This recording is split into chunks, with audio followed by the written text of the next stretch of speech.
I'm the director of Ruby Assembly. Today, we're going to be talking about ways to Kondo your client list. Now, I first wrote a blog about Marie Kondoing way back in 2019 at the height of her minimalistic Netflix-induced madness. Now we're in 2023, I think some of the messages from that initial thought piece still ring true. There are a number of reasons why you might want to downsize or change up your client list. And here are the 4 critical ones that I'd identify. 1 is that you might want to take your focus in a new direction for your practice. As many of you may resonate with, when we first begin our businesses, we have offerings that no longer make up the bulk of what we sell in a month. They might have been itsy-bitsy offerings that were easy to sell initially, but now just feel like a headache to manage. Another reason that you might want to Kondo your client list is that you're not being paid in a timely manner. The third reason you might want to Kondo your client list is that you feel like you are not being valued or respected by a client, and that's a really critical reason to part ways. And the fourth reason is that you just feel like a working relationship has come to a natural conclusion. And whilst painful, that's totally okay. Let me elaborate. In terms of wanting to focus on taking your practice in a new direction, the idea, referring back to Marie Kondo, is that business should spark joy. We change with our businesses and we work out through being in business and serving a variety of clients what works and what doesn't. And sometimes we might have what I'd call legacy clients, those special people who have been with us from the very beginning, who are still using an iteration of your service that is not scalable and that you no longer enjoy delivering. It's important to have a frank conversation with those clients about what you deliver now and why you no longer want to offer the service that they are using. Economies of scale are just part of business, and it's up to us as business owners to learn how to have elegant conversations with our clients about our changing direction. So that's one way to Kondo your client list. You might find that people only use a tiny portion of your service that actually uses hours and hours of your skill, and that's a reason to part ways. Another reason that you might want to Kondo a client is that you're not being paid in a timely manner. Now, every business has its own terms of service. At Ruby Assembly, we invoice on the first of the month, and then within 8 business days or so, most clients will be paying their invoices. Every business has its own rhythms. Within our contract, we stipulate what our payment terms are. Word to the wise, do you have your business contracts, terms and conditions sorted? It's really important to make sure that your cash flow runs well. So we worked for a client, a really big client actually, and unfortunately sometimes the biggest clients can have the worst payment terms. I'm sure that some of you listening to this vlog will be nodding your head in agreement. We worked for a very large, respectable business.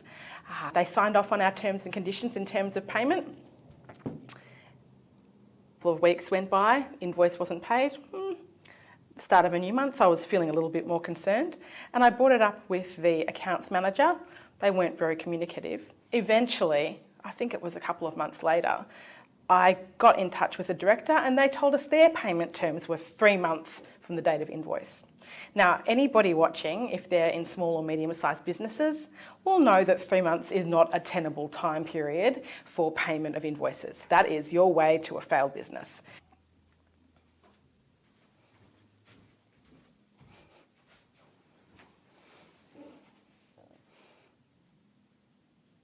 When we pay our employees in a timely manner, and in kind when we are paid by clients in a timely manner, respect is at the core of those relationships. If you have people who are happy to sign off on your terms and conditions, but then fail to pay you on time, that is definitely somebody to Kondo. If you feel that you are not respected or valued by a client, that is also a reason to consider whether or not you want to work for them. The tension points in agency and client relationships tend to come up when a new marketing manager comes in place. Now, this isn't a universal truth. We work with some incredible internal marketers that we have really deep relationships with.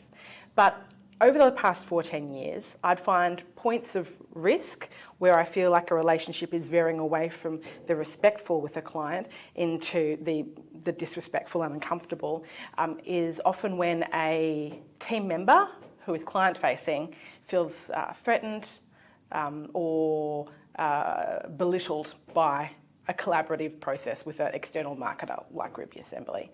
In your case, depending on your business, one of the biggest management challenges I have in terms of keeping my team's morale up is learning how to receive feedback from clients in an appropriate way, and then being able to judge whether or not the overall tone of the relationship is one that makes you feel good as somebody working for them, or whether it makes you feel depleted and diminished, and as if your own expertise is being brought into question time and again. So if you have any clients that you feel are not respectful in their tone towards you, that is a very big sign that that client is no longer a good fit for you. And the last reason you might want to condo your client list is because you just feel a relationship has run its course.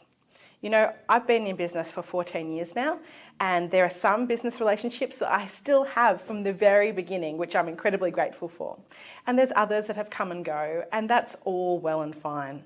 As I have matured as a business director, I suppose my clients have also gone through different stages of their own business development. That's happened at least 3 times, where people have decided that they want to give up being a lawyer, or they want to no longer be a software designer and they no longer have a use for our service. Being able to identify that coming apart is difficult and it feels painful. But being able to finish a relationship, a business relationship, when it's appropriate, is at the heart of being able to bring in brilliant new energy and being able to keep your team and yourself really hungry and interested and learning, whilst it might be to say goodbye in a respectful way where you both acknowledge where you're at in terms of a business relationship is so important.